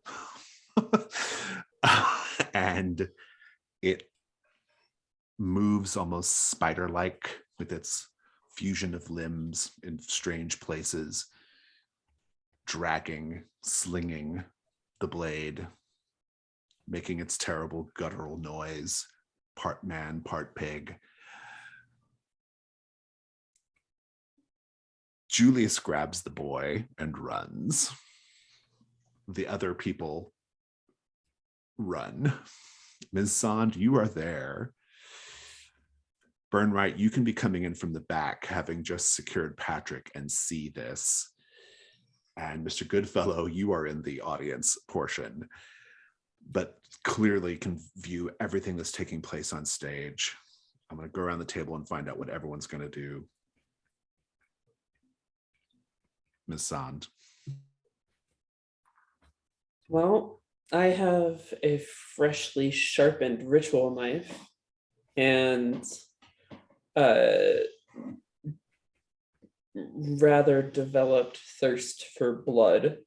So I think I'm going to treat this, at least initially, as just a fight. I think I'm going to run in and try to do as much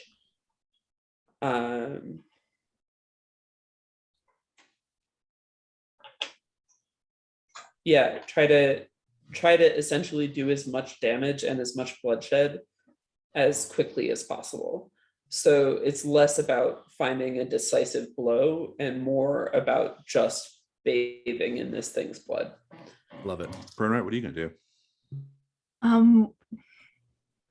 Like, I think I'm confused for a moment, because this thing also has like a replica of Overt's blade, because I have that in my personal quarters. Or do you? Do I? I don't know. Dun dun dun. Yeah. I don't know. But yeah, I think Mr. Goodfellow's in danger and I need to protect him. Mr. Goodfellow, what are you doing? I rip off my glove, unleash the light of Apollo, and I like to mark a reflection to repel dark entities. Very interesting. So we've got everyone's kind of essentially making an attack on the thing. I like that a lot. Let's get some dice on the table first. My thing doesn't require rolling. I just mark the reflection.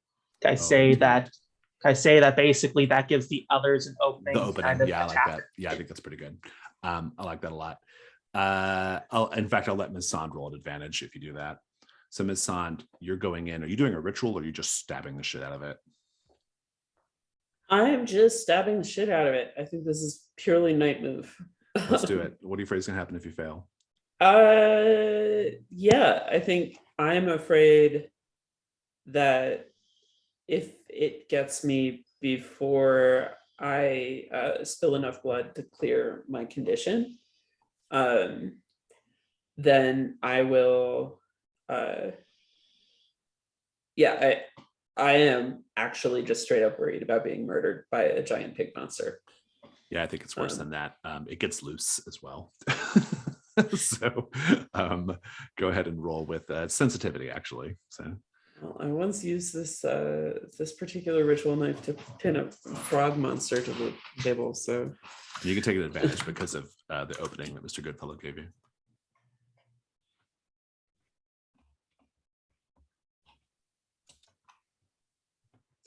Yeah, that's a 13. Nice. I like it. Bonus, I'm not going to make burn right roll. We'll come back after our trip to captivity and narrate the destruction of the creature. But Chaotic, please narrate a scene in which we see a convict finding comfort and companionship within the bulkheads of captivity.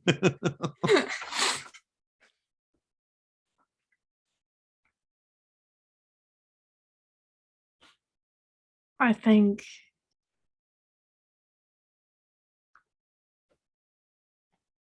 there was a bit of an accident, and like we see two men, one is embracing the other, crying as like the other is slowly bleeding out because there's just these little bits of like shards of like glass or something, as though some sort of explosion happened or something, or they fell through like a window or something, but they're just bleeding out.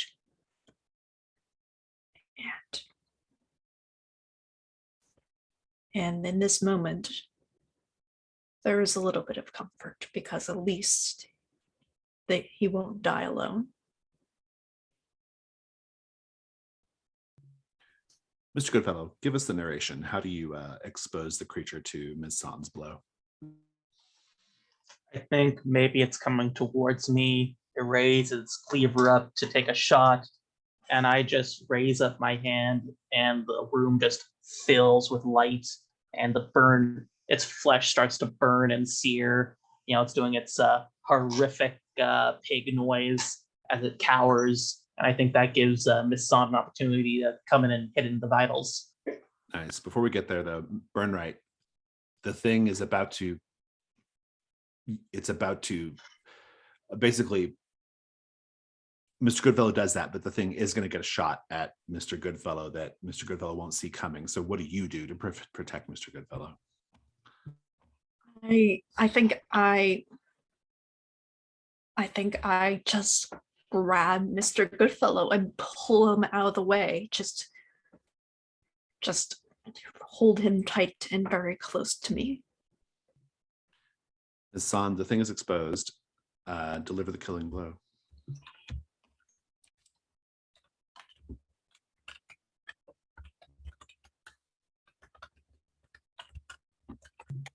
Oh, you're muted, Max.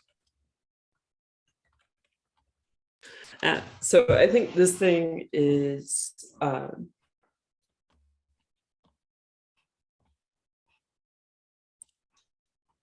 kind of slowly squeezing itself out of the coffin. I think that, by the time Miss Sand reacts, there is kind of a collection of limbs dubiously human, one of which is dangling a cleaver.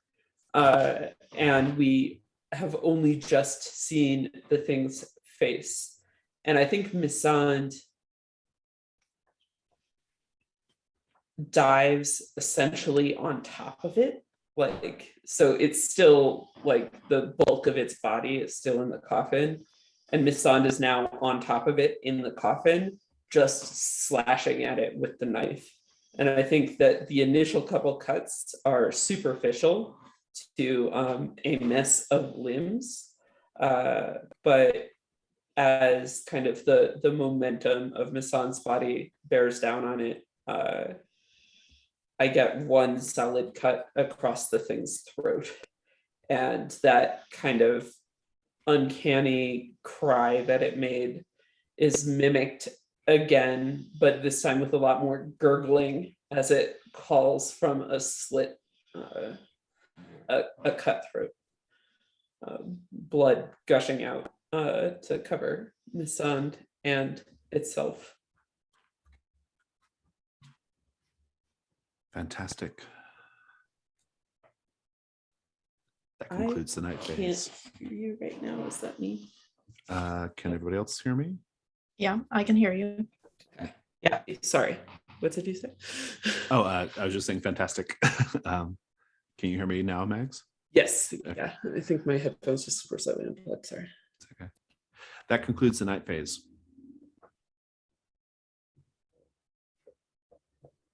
Let's go to the dawn.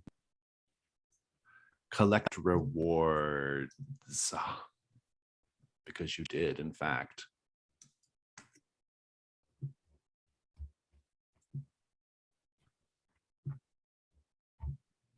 I've put a screenshot of the rewards. I'm going to read them out for folks. One of the rewards is Obert Fig's Butcher's Knife. I made the decision to basically use it as I wanted until you've officially taken it as a reward. So you can do that now if you wish, Chaotic. But otherwise, it is a cursed item that might make appearances when you least expect it. There's also a large baking peel with the shape of a pig carved into it. There is a holy symbol of Mock, or a memento from the investigation. Ask another hunter what it is, and then add it to your personal quarters. I'd like to take the holy symbol of Mock, because God knows we need the masks. Indeed it does. So the mask of the pig is now unmarked, and it can be marked at any time in order to get the results of a Janus mask. So.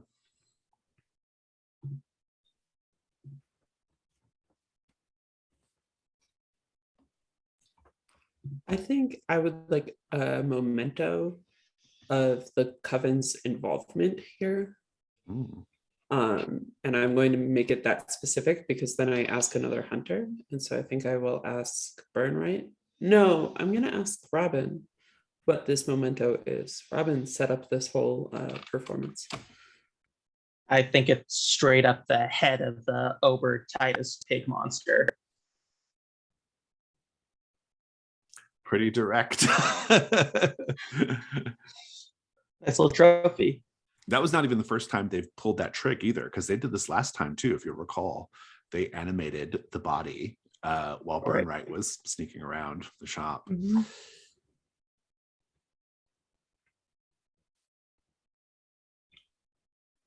I think, Burnright, are you going to secure the cleaver? yeah, I'm going to secure the blade because like I think that really just is the only item that really fits in this investigation besides the pig head. Yeah, fair enough. Fabulous. Let's keep going. Back to let's do Dawn questions. Okay, so you all answered a question and resolved the threat, so you definitely get credit for that. Burnright, I caught your echo. Burnright, did you subtly express sexual desire for your employer in the way you dressed or served them? I did not interact with Mr. Goodfellow this session. You did not, no. Did you have a scene showing your secret private life in London? I mean, unless you counted me giving Rag a bath. Oh, no. Yeah. Well, it doesn't really actually matter because you're already maxed out anyway, so Mhm. it doesn't really matter regardless. But I could kind of see you making the case for that. Mr. Goodfellow, you're maxed out on XP, but you're of course happy to tell us about your Echo in the Night if you did one. I don't believe so. Did you secretly show a vulnerable side to someone? I don't think so. Or touch someone and then make them pay a price? I don't think you did that either.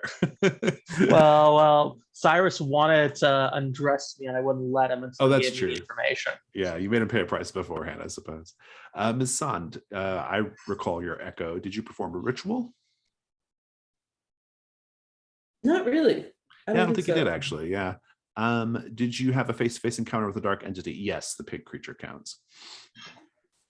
And so that is Dawn questions sorted. Factotum, you get to claim a memento from the night phase if you wish. And if you give it away, you get an experience point if you don't really need it, but or you can keep it.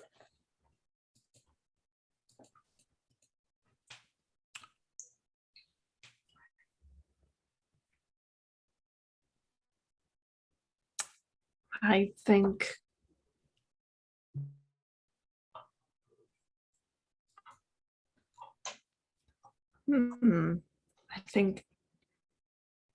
I think I'll take the rosary from Patrick. Very good. And Janice mask prompts. Who still owes something? And also, if you have to, I don't think you necessarily have to narrate anything with the statue, Mr. Goodfellow. I marked a reflection. Oh, did you? Okay. Oh, yeah, you had to to trigger the light. your light thing. Yeah. Okay. Yeah. Fair enough. And I have to do the hog one as well. If you're ready, go for it. Yeah. I think with the reflection, I don't know, maybe they're just little piglets digging at the roots of the tree, looking for truffles. And for the mask of the pig, I think maybe it's just a dream of Mock as a giant boar devouring the entire world in its mouth, unless I give him my flesh to consume. In the dream, do you? I don't think so. Very good. Any other Janice mask prompts?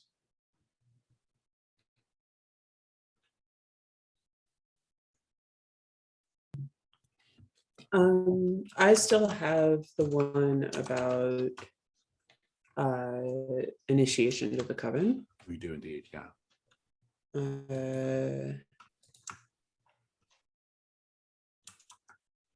And I think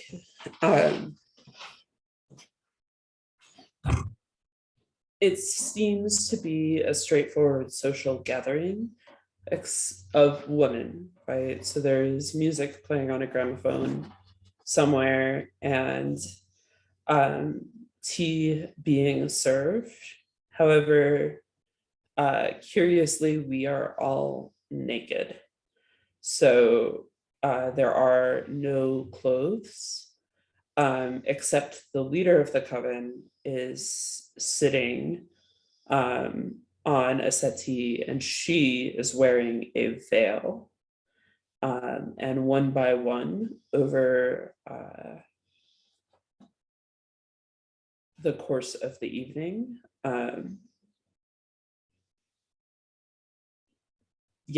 each of us walks up to her, and she puts a veil on our heads as well. And at the course of the evening, when we are all at the end of the evening, when we are all wearing veils and nothing else, she will say, "Now, shall we perform our first journey as the veiled travelers?" And yeah, that's Like it. That's the session. So you now have 15 mastermind clues, which means no more new threats will be introduced. And once you have resolved Waitley Camera and Spider Silk Seamstress, you will then face Theodora. Next week, we'll do the Fragrant Void session, and which will take care of the Waitley Camera.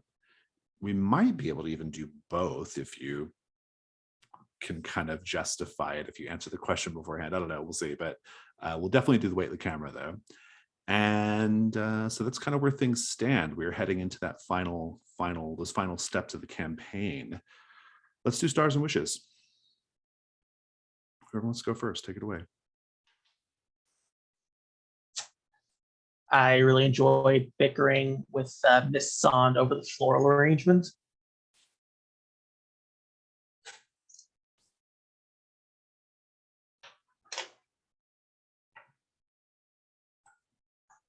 I liked the little twist of being concerned about the floral arrangement catching fire.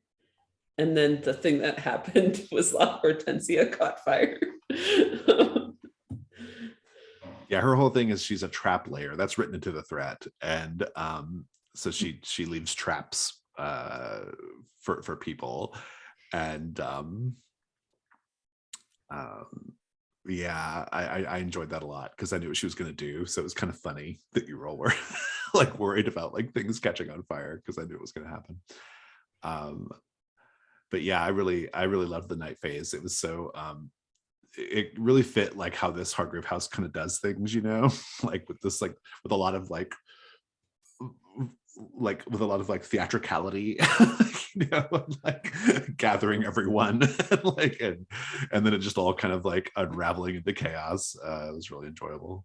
I think this is the first time we've straight up like fought a threat together since like the haunting. The haunting, I remember when you did battle with the ghost. Yeah, that was really fun. And this is it, that was also fun. It was another like fun like combat, I guess, which was kind of fun. I really liked the night phase as well. I think the funeral caught me by surprise, but I do think it's very fitting that out of all of the deaths, the funeral that we went to and that we in fact threw ourselves was one for a monster. Like a monster that we killed. Yes. Like both with Titus and Oberts. And that turned into another monster. But it's sort of like, no, we didn't mourn the ballet dancers that were like collateral damage, right? Yeah. We instead just mourned Obert Fig. Like, we're living with their murderer. Yes. I really also liked the boss fight, bringing back the amalgam creature. That was cool. I liked a star for the scene with Cyrus and Mr. Goodfellow. That was a very fun scene to role play. I enjoyed the kind of like flirtatious, like kind of energy of that scene. I thought it was really, really fun. And because that's like the classic sort of like how the undeniable gets things done, you know? And so it was fun to see. I just love the contrast between like oh yeah, we're having this very theatrical funeral, and me outside in like an alleyway with like dealing with Patrick Fig in a very Catboy. cat boy in a very tender moment. I actually thought it was funny, and I was gonna say something in character, but that like I said something in the cab about, yeah, I don't know if we have the resources even with all of the irregulars that we've collected. And I feel like what Burnright was like, okay, so need to collect more bodies. Okay, so you, Rag, you now get to come back to the house. And so there was just like a recruiting drive that happened on Burnright's behalf. I love it. Didn't you all do like a, did I dream that you all did like a blog post about this? Yes. That happened? Okay. Yeah, we like, okay. For the viewers, recently there was a blog post about having side characters live in Hargrave House. Live in Hargrave House. That's right. So I thought, yeah, I haven't read it yet, but I remember like, I just kind of remember it like while I was doom scrolling, I saw like a gauntlet link and I was like, oh, I guess that's a thing. And then I never got back around to it, but Yeah. I need to go take a look at that. Yeah, I co-wrote that with Ben. Ben Mazzani. Okay, right. Yeah, cool. Awesome. Well, great. Yeah, because this is definitely a Hargrave House that welcomes all comers. So yeah, it's good fun. Yeah. I'm not sure whether or not we're actually collecting Patrick, because that never got actually declared. Well, that's the thing. I don't think it would be like unusual if you did. I mean, Patrick could just like hang out in the alley, right? To just be a feral cat boy, I suppose, as long as he's like, I mean, he's actually no threat. I mean, I think Scotland Yard theoretically wants him in custody, but like, I don't think he did anything. Like, I don't think he actually like committed any crimes. Like, I think it was just Obert and the parents, but I don't know. Yeah. That's my thinking. We also adopted the last potential murder boy that we found, aka the lurker. So I feel like, yeah, Patrick is just right in our wheelhouse. Who apparently Mr. Goodfellow is gonna burn in the sun. I will retract that if anyone has an issue with it.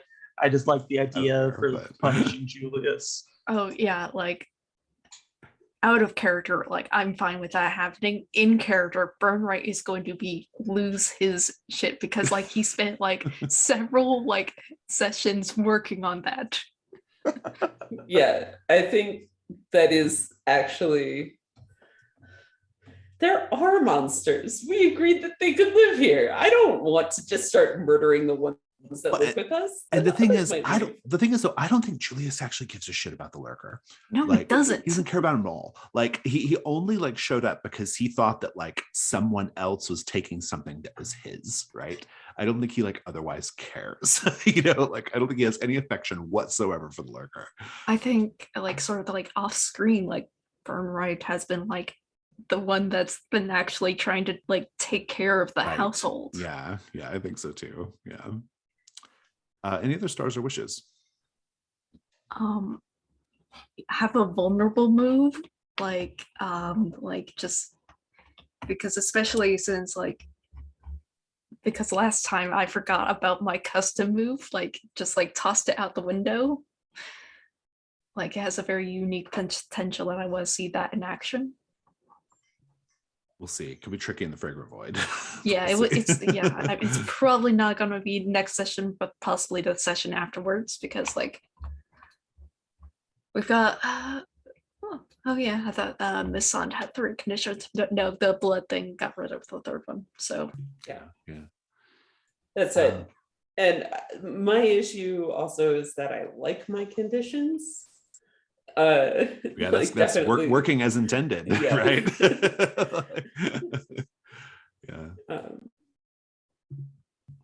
But yeah, also giveth on Julian, like Julius, like that is going to be very interesting. Yeah, I think I'll workshop my ask on that. But it's gonna be bad. Okay, very good. I love it. I'm here for it. So It will not be the lurker, but I'm going to exact a price.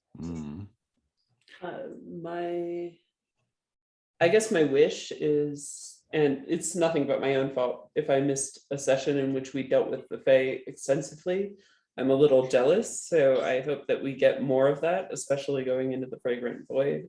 well, yeah, I yeah. think the Spider Silk Seamstress is probably going to be dealt with 2 sessions from now, because it'll be the Fragrant Void and then Mhm. this next one, unless you all have a theory, unless you all like answer the question really early next session, like before we start in earnest, and then somehow work the resolution of the threat into traveling to the Fragrant Void. That will be up to you all to figure out if you want to try to do that. Otherwise, you can just do the Fragrant Void and then come back and do Spider Silk Seamstress. But yeah, We could take one of the lower complexity questions on the seamstress. I think we all really want the level 8 one. that's the thing. Yeah, you could just go for the easy one, or you could hold out and try to do the harder one. So okay, so level that. I don't think I have anything else though. Are we all good to go? Yep. Okay, I'm gonna go ahead and stop the recording.